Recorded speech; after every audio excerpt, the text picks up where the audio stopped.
Hello everyone, this is Shanti Shirsat from Information Technology Department of Praveen Patil Polytechnic, Bhayindar. In this session, we learn about the reference model for computer network. Learning outcomes. Learner will be able to understand what is layered architecture or protocol hierarchies, then the concept of interface, services, protocols and packets. Then design issues for layering. Introduction. The reference model in networking is a conceptual layout that describes how the communication between devices should occur.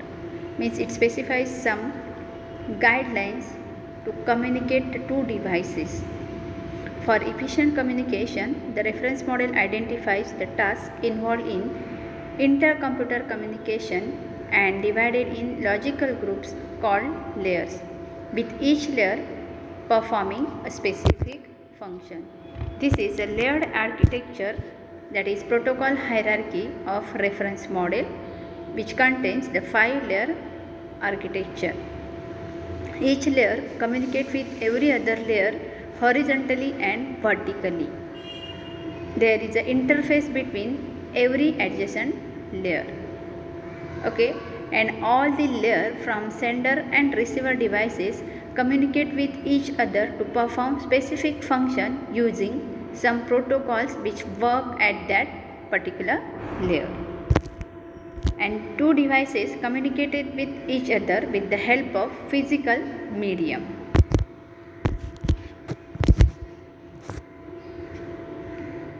Next, layered architecture or protocol hierarchy. In figure shows the layered architecture of computer network. The complex task of communication is broken into the number or simple task or modules, that is layers.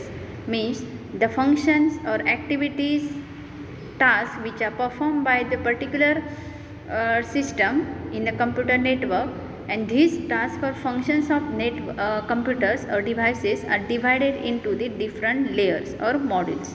Each layer performs the subset of the required communication function. Each layer relies on the next lower level to perform more primitive functions.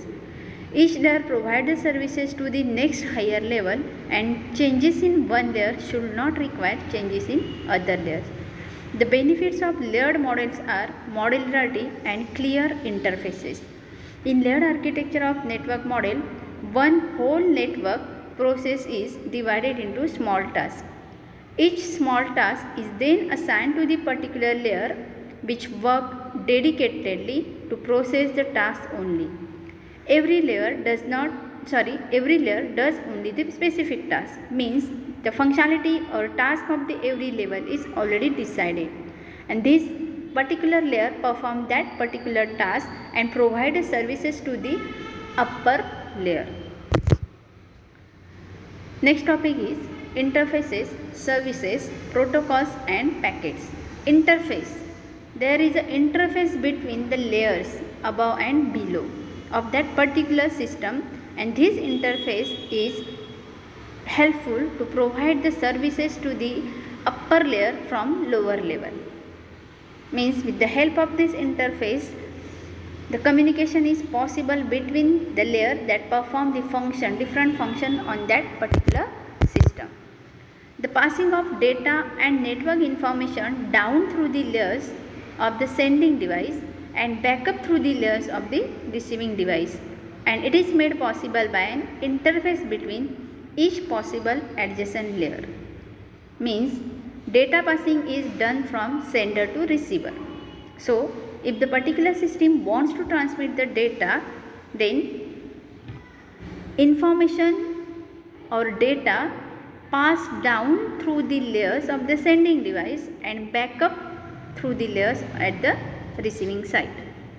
Each interface defines the information and services a layer must provide for the layer above it. Means each lower level provides services to the upper layer. This is communication between two sides in the network, that is transmitting side and receiving side. At every layer, Each and every layer adds some header information to the original data. Why this header information is required? That is, if you want to send a mail or if you want to post a letter to your friend, otherwise your colleague, otherwise your family member, you need some address information. That is header information. Because without header information or without address information, from sender to receiver, information and data passing is not possible. You need both the address, that is sender address and receiver address, and this address is present in header section. Every layer add the header section to the data section and then transmit this. At the transmitting side, upper layer transmit this data or header information to the lower level, and at the lowest level of transmitting device, after that transmit the data through the transmission medium, that is through the cable, that is wired media, otherwise wireless media, and at the receiving side the data is passed from lower level to upper layer, and when it comes to the upper layer, that is the top level of the OSI model, that is application layer, the particular data or information is displayed on the user interface, that is on the screen.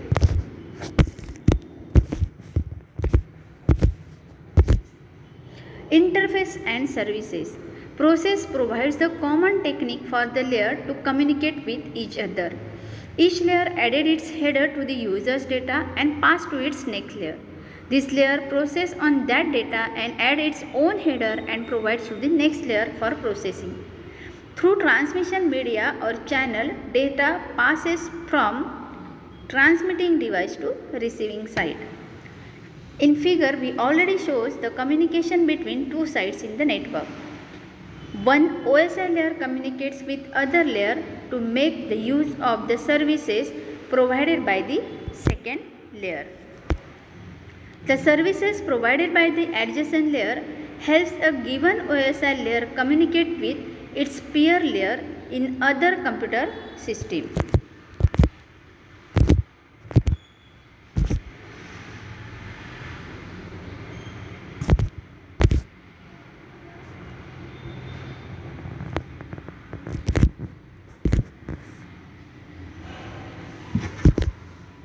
Interface and services. Three basic elements are involved in layer services, namely the service user, the service provider, and the service access point.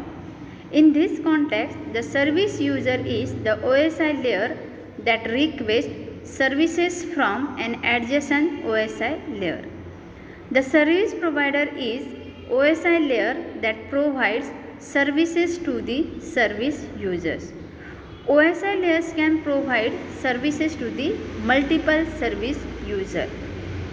The SAP is a conceptual location at which one OSI layer can request the services of another OSI layer. The next concept is protocols. It is nothing but the set of rules and regulation for sending and receiving data over the network. It can be defined as a set of rules that governs the communication between computer on the network. That are the standard rules. Next concept is packets. It is a group of bits that includes data bits plus source and destination address which is necessary to transmit the data over the network. A packet is the most basic unit that is transferred over the computer network.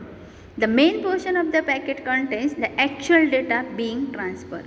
It is sometimes called the body or payload. Design issues for layered architecture. First is addressing.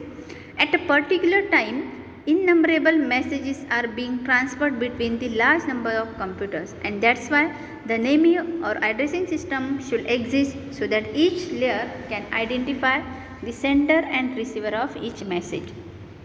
Next is error control. The layer needs to agree upon common error detection and error correction method so as to protect the data packet while they are transferred. Third is the flow control. If the rate at which the data is processed by the sender is higher than the rate at which the data is received by the receiver, there may be chance of overflowing of data. So, proper flow control mechanism needs to be implemented in layer architecture. The fourth problem is reliability. Network channels and components may be unreliable, resulting in loss of bits with data transfer. Fifth one is integrity. A computer network should have a mechanism for integrity that prevents faulty changes to the message. Means it's a one type of data security over the network. Next, resource allocation. Computer network provides services in the form of network resources to the end users. The main design issue is to allocate and deallocate the resources to the process. Seventh, routing. There may be a multiple paths from source to the destination. Routing involves choosing an optional path among all the possible paths in terms of cost and time. For that purpose, different routing algorithms are available in network system. Next issue is security. A major factor of data communication is to defend it against the threats like eavesdropping and alteration of messages. So, there should be an adequate mechanism to prevent unauthorized access to the data through authentication and cryptography. Next is scalability. Networks are continuously evolving. The size are continuously increasing, that leading the congestion. Also, when new technologies are applied to the added components, it may lead incompatibility issues. Hence, the design should be done so that the networks are scalable and can accommodate such additions and alterations, that is updated functions. This is basic information about the layer technologies, what exactly mean by layer technology, which layer technologies are available in computer networks, and what is the concept of protocols and all. In next session, we learn about the layered architecture of the OSI reference model. Thank you.